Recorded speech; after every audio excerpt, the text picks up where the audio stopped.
কি করে সহ্য করো? আচ্ছা, তোদের যে একটা ব্যাং আনতে বলিলাম আনিতিস? ও গে আমি একটা মোটা দেখে একবার পাঞ্জাবি মডেলের পোলা ব্যাং ধরে আনি দিতা। এই ব্যাং আজ কেটে প্র্যাকটিক্যাল কিছু জিনিস আমি দিয়ে আগে দেবো। ব্যাং ওই যে কই যে রেখে দিয়েছি, বের করে দেবো স্যার? হ্যাঁ দে। এই না আচ্ছা এই দেখ, প্রথমে আমি এইভাবে ব্যাংটা কাটলাম, কাটলেন, কি দেখতে পালি? কি দেখবো? ওর দেখলাম ওর নাড়ি বুড়ি কলজে ভেস্কো কিডনি সব দেখা যাচ্ছে। আচ্ছা, তাহলে মোটামুটি ভালোই ধারণা পেয়েছো। এবার বলো, যদি কোনো মানুষ এইভাবে কাটা হয় তা প্রথমে কি দেখতে পারি? কি দেখতে পাবো? হ্যাঁ, কি দেখতে পাবো? ওয়াল্লাহ মানুষ যদি আরাম করে কাটেন, যদি পাবলিকে দেখে তাহলে আপনার বাগেরহাট মডেলের মার দেবে।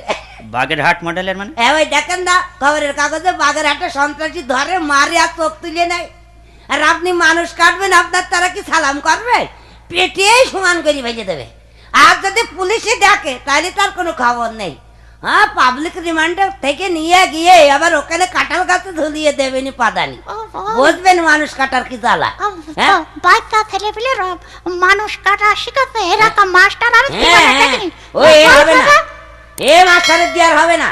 কিছুদিন আগে সুদ খাওয়া শিখাতে, আবার এখন মানুষ কাটা শিখাতে, সন্ত্রাসী ট্রেনিং দিচ্ছেন।